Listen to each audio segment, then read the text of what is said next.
Assalamualaikum warahmatullahi wabarakatuh. Shalom, Om Swastiastu, Namo Buddhaya, Salam Kebajikan, Tabibun.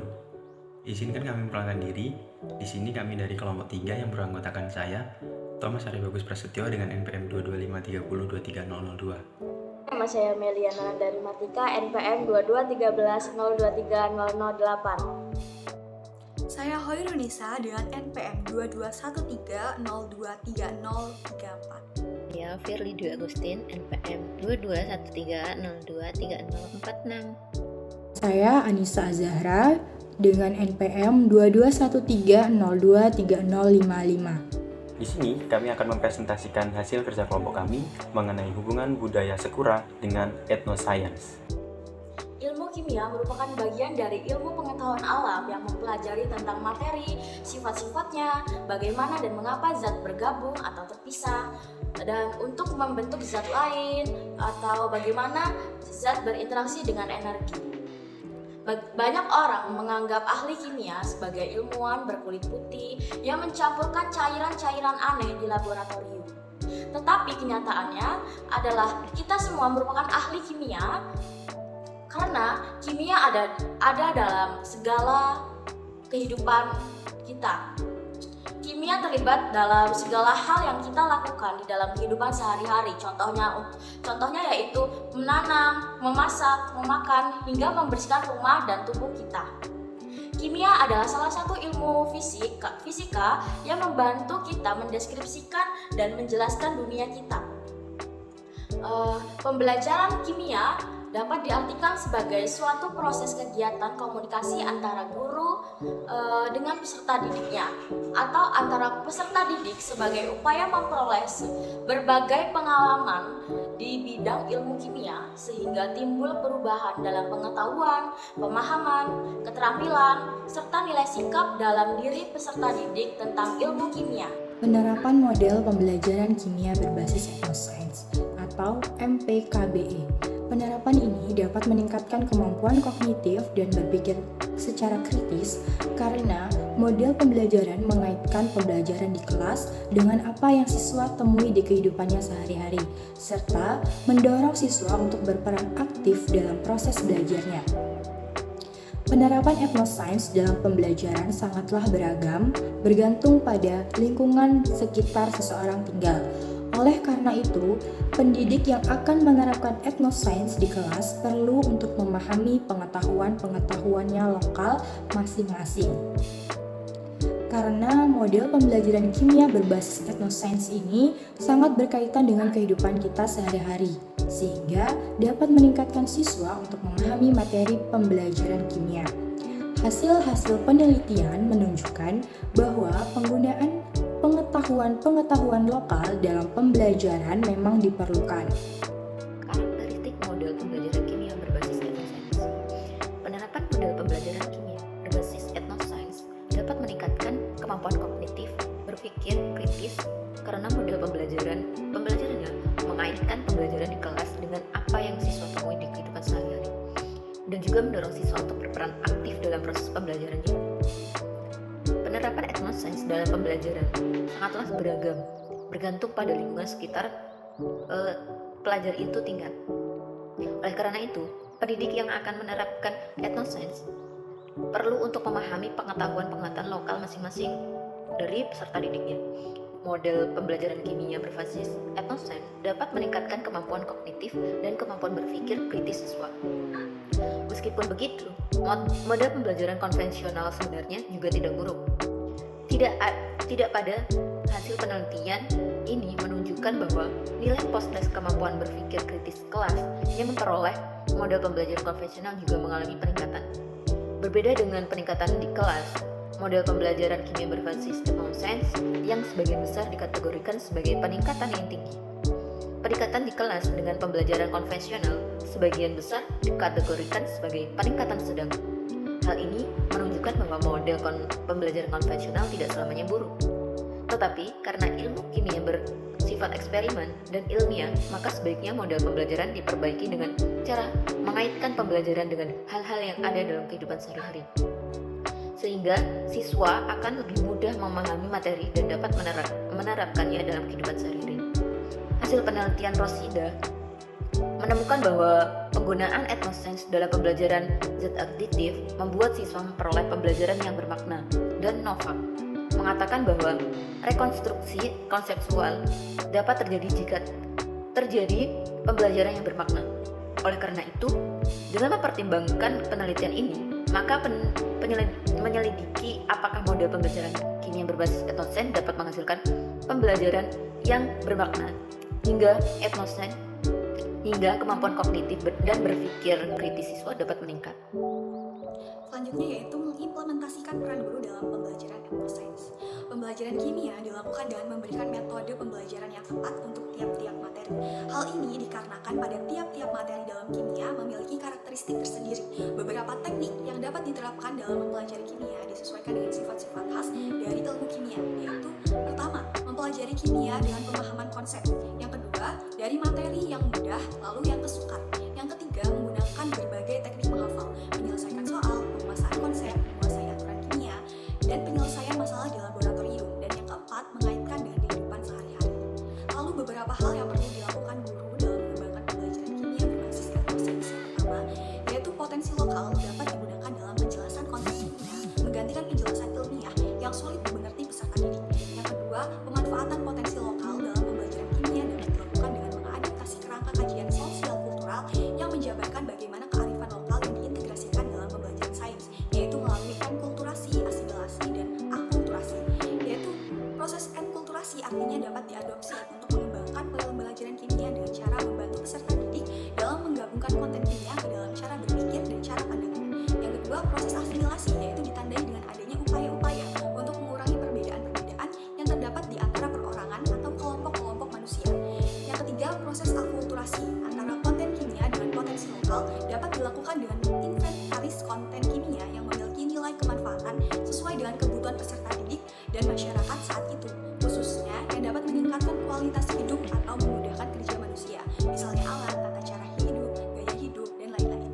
Lalu, dalam proses pembelajarannya lebih diupayakan memasukkan sistem budaya dan nilai-nilai budaya yang terdapat pada masyarakat di daerah peserta didik berada. Dengan cara pada awal pembelajaran, guru harus terlebih dahulu mengidentifikasi pengetahuan awal peserta didik tentang sains asli yang berkaitan dengan konsep yang akan dibelajarkan. Lalu proses pembelajaran itu dapat dilaksanakan dengan cara dibentuk kelompok. Selanjutnya, proses pembelajaran, guru harus mampu mengintegrasikan secara holistik prinsip-prinsip yang syarat dengan budaya lokal, nilai-nilai dan pandangan tentang alam semesta dalam kaitannya dengan sains ilmiah. Selanjutnya yaitu dalam proses pembelajaran, guru juga memberikan kesempatan kepada peserta didik untuk mengekspresikan pikiran-pikirannya dan mengakomodasi konsep-konsep atau keyakinan yang dimilikinya yang berakar pada sains asli masyarakat. Lalu, guru juga dapat menyajikan contoh-contoh keganjilan yang sebenarnya merupakan hal biasa menurut konsep-konsep sains berat. Lalu, mampu memilih konsep-konsep atau topik-topik sains yang menarik yang ada hubungannya dengan lingkungan sosial budaya setempat.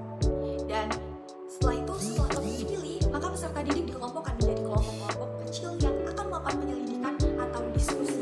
Lalu yang terakhir yaitu memberikan pemahaman kepada peserta didik agar menyadari akan pengaruh positif dan negatif sains barat dan teknologi bagi kehidupannya. Sekuha merupakan suatu pesta rakyat yang diselenggarakan dalam merayakan peristiwa Hari Raya Idul Fitri untuk mengungkapkan rasa syukur, sukacita, dan perenungan terhadap sikap dan tingkah laku kita. Kemeriahan acara pesta Sakura dilengkapi dengan berbagai atraksi kesenian dan Pancasila. Puncak acara pesta diramaikan dengan lomba memanjat pohon pinang. Pesta Sekuha dilaksanakan dalam jangka waktu seminggu, 2-7 Syawal setiap tahun. Sekuha itu dibagi menjadi dua, yaitu yang pertama helau atau indah. Penampilan helau, indah atau lucu, bersih dan sifatnya sebagai penghibur dengan menggunakan kacamata gelap dan sebagai kostum dari kain panjang yang biasanya penutup kepala menggunakan selindang miwang. Pinggang juga dipenuhi dengan kain panjang. Sekuha betik lebih mengarah pada penghibur penonton dengan tingkah mereka yang bebas berekspresi. Sakura betik tidak berhak mengikuti panjat pinang. dan hanya sebagai penggembira saja. Sukuha yang kedua yaitu Sukuha Kama atau Sukuha Koton. Memiliki ciri dengan memakai topeng dari bahan kayu atau dari bahan-bahan alami, tumbuh-tumbuhan, atau juga dengan menggunakan bahan bekas untuk membaluri tubuh mereka agar terlihat unik, aneh, dan lucu. Sakura Kama berhak memanjat pinang dan telah ditentukan untuk bersaing dan bekerja sama dalam kelompok untuk mencapai puncak dan menjaga kekompakan agar mencapai kemenangan. Sebelum kita membahas sejarah kemunculan Sakura, perlu diketahui bahwa sejarah Sakura merupakan suatu pesta rakyat yang diselenggarakan dalam merayakan peristiwa Hari Raya Idul Fitri, yang tujuannya mengungkapkan rasa syukur, sukacita, serta perenungan terhadap sikap dan tingkah laku. Pesta Sakura ini merupakan perhelatan rutin yang diadakan oleh masyarakat Kabupaten Lampung Barat. Kemudian, sejarah kemunculan Sakura. Apa sih sejarahnya? Pesta Sakura adalah sebuah tradisi yang asal-muasalnya dari perang saudara, serta merupakan asimilasi budaya Hindu dan Islam. Dari cerita turun-temurun yang beredar di masyarakat Lampung Barat, budaya Sakura ini dimulai saat adanya perang saudara. Kenapa? Karena lawan berperangnya masih merupakan saudara atau kerabatnya sendiri. Mereka menggunakan penutup wajah saat berperang Sakura, sehingga lawan tidak mengenali atau sekaligus untuk menghilangkan keraguan saat akan menghabisi lawan. Banyak yang berpendapat bahwa tradisi Sakura ini adalah hasil dari asimilasi budaya Hindu dan Islam. Cara pembuatan dari Sakura. Alat-alat yang dibutuhkan dalam pembuatan Sakura adalah yang pertama adalah palu, yang kedua pahat ukir, yang ketiga gergaji, yang keempat ampas, dan kelima cukil. Bahan-bahan yang dibutuhkan adalah kayu radu, kayu cempaka, kayu suren, dan cat kayu. Prosedur atau langkah-langkah dalam pembuatan Sakura adalah yang pertama memotong terlebih dahulu kayu sesuai yang dibutuhkan. Yang kedua, mulai mengukir bentuk topeng sesuai kebutuhan. Yang ketiga, setelah diukir, kayu tersebut harus dipahat hingga membentuk topeng yang diinginkan, membentuk wajah atau karakter yang kita inginkan. Yang keempat adalah agar hasilnya rapi dan bersih, amplas bagian kayu yang telah dipahat hingga hasilnya halus. Amplas permukaan kayu atau luar kayu sampai permukaannya itu terasa halus. Yang kelima, pada tahap akhir pembuatannya, berilah warna yang sesuai menggunakan cat. Di sini, kita bisa mengkreasikan warna yang kita inginkan. Selanjutnya yaitu makna Sakura. Pesta Sakura sudah dilakukan secara turun-temurun oleh masyarakat Lampung Barat sebagai hasil dari kreasi imajinasi manusia. Pesta Sakura dianggap memiliki makna simbolis yang mendalam. Simbol merupakan suatu unsur penting dalam kebudayaan. Penginterpretasian terhadap suatu simbol bersifat arbitrer atau semena-mena, dan interpretasi ini harus dilakukan tanpa melepaskan objek dari konteksnya. Makna simbolis pesta Sakura yang dilaksanakan oleh masyarakat Lampung Barat dapat dilihat dari properti yang digunakan seperti gerak tari yang diperankan di dalamnya. Topeng merupakan properti utama dalam Sakura. Pada awalnya, Sakura merupakan suatu rekayasa yang digunakan untuk pemujaan oleh sekelompok buai Tumi pada masa prasejarah yang memiliki kepercayaan animisme. Pada masa ini, Sakura merupakan pertunjukan yang digunakan untuk upacara pemujaan kepada penguasa alam, roh-roh nenek moyang yang cenderung berwajah jelek dan bertata busana dari daun-daunan atau seadanya. Sakura dahulu ditampilkan oleh masyarakat buai Tumi di tempat-tempat yang dianggap keramat, seperti tempat pemujaan. Tujuan ditampilkan di Sakura ini adalah untuk menghadirkan roh leluhur dan penguasa alam semesta untuk mendapatkan perlindungan dan bantuan serta terhindar dari kesulitan yang melanda masyarakat desa. Nah, artinya Sakura ini dibuat oleh masyarakat dalam berbagai kegiatan seperti habis panen padi dan pemujaan untuk keselamatan desa. Hal ini diperkuat dengan bentuk artefak topeng yang menandakan adanya hubungan erat dengan pemujaan terhadap penguasa alam leluhur maupun terhadap roh gaib. Dengan kata lain, topeng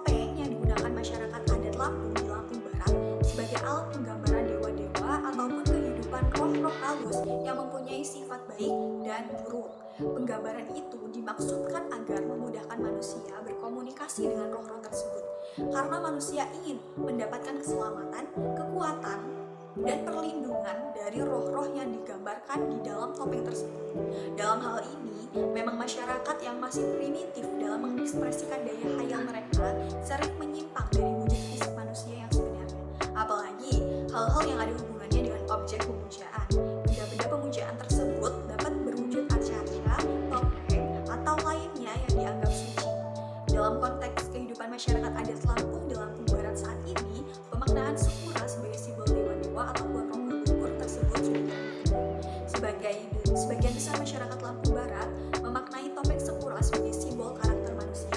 Saat ini, topeng yang dipentaskan dalam pesta Sakura nampak berhubungan erat dengan karakter-karakter, suatu sifat yang melambangkan sifat-sifat atau jiwa manusia yang berbeda antara satu dengan yang lainnya. Perbedaan karakter antara satu orang dengan yang lainnya dapat dilihat pada perbedaan wajah atau muka. Karena dari wajah dapat dilihat sifat-sifat manusia.